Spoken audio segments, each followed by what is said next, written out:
Dr. Seward's Diary. 1st October, 4 a.m.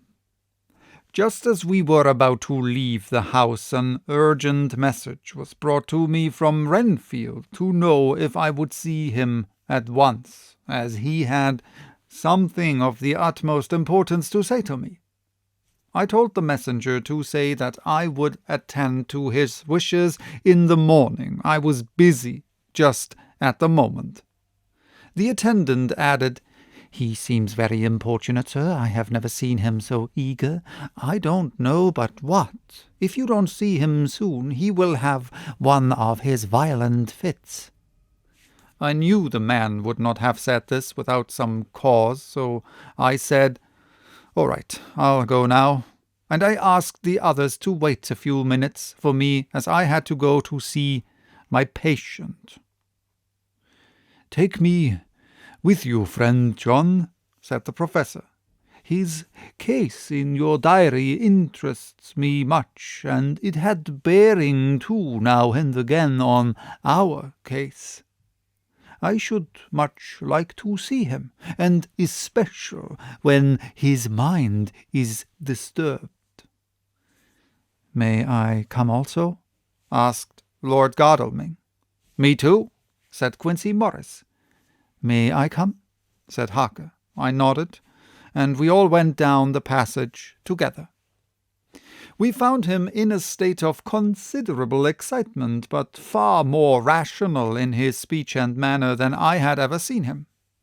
There was an unusual understanding of himself, which was unlike anything I had ever met with in a lunatic, and he took it for granted that his reasons would prevail with others entirely sane. We all four went into the room, but none of the others at first said anything. His request was that I would at once release him from the asylum and send him home.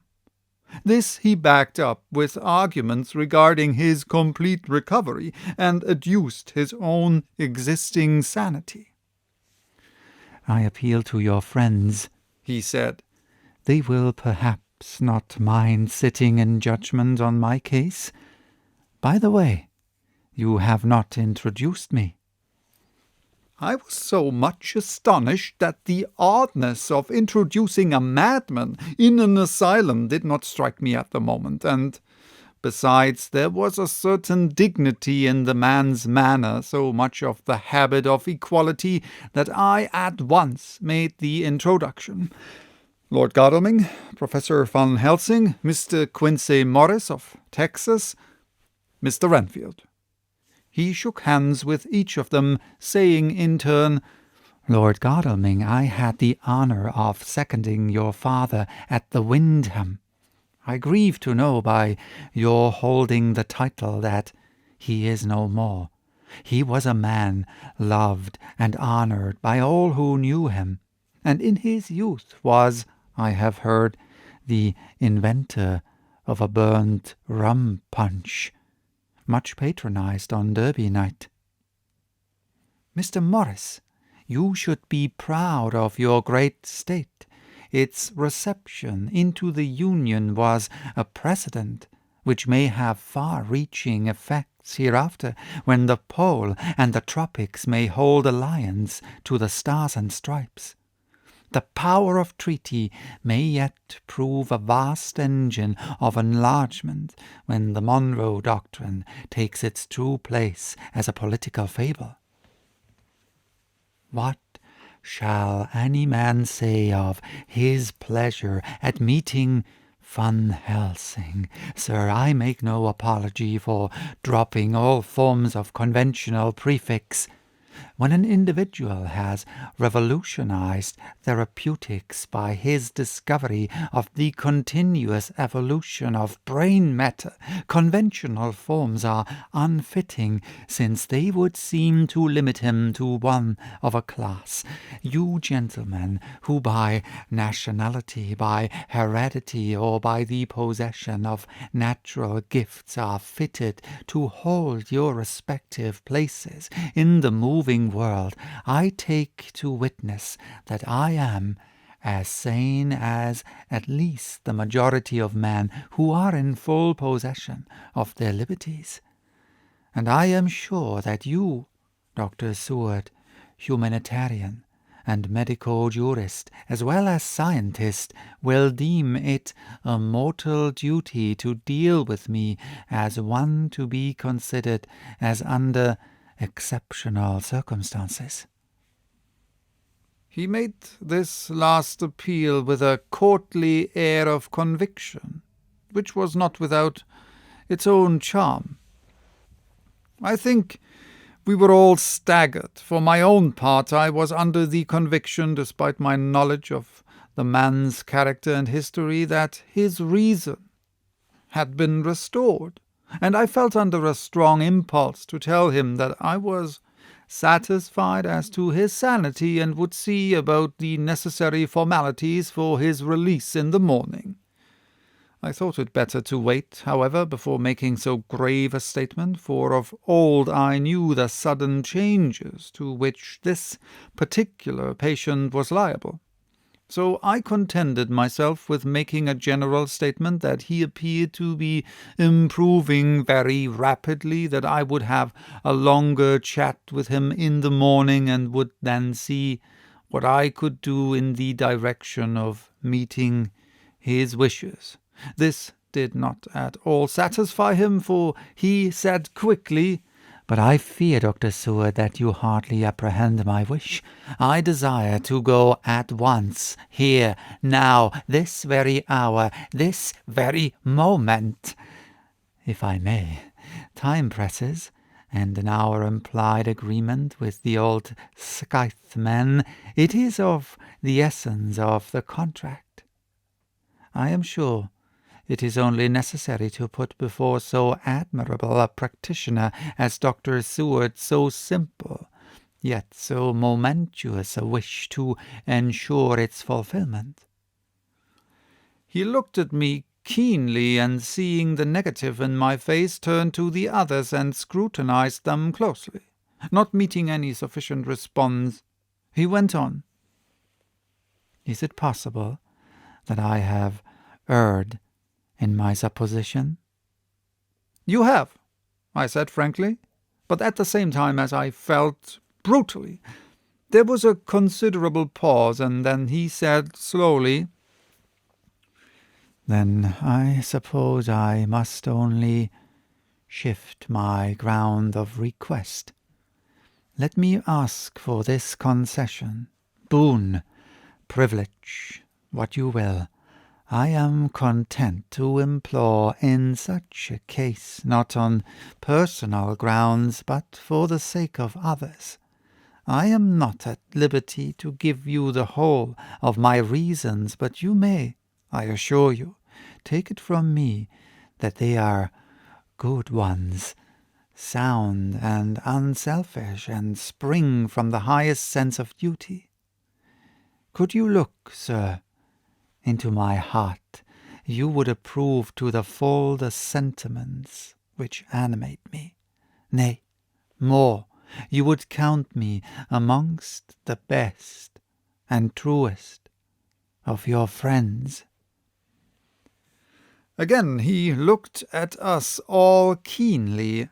I had a growing conviction that this sudden change of his entire intellectual method was but yet another form or phase of his madness, and so determined to let him go on a little longer, knowing from experience that he would, like all lunatics, give himself away in the end.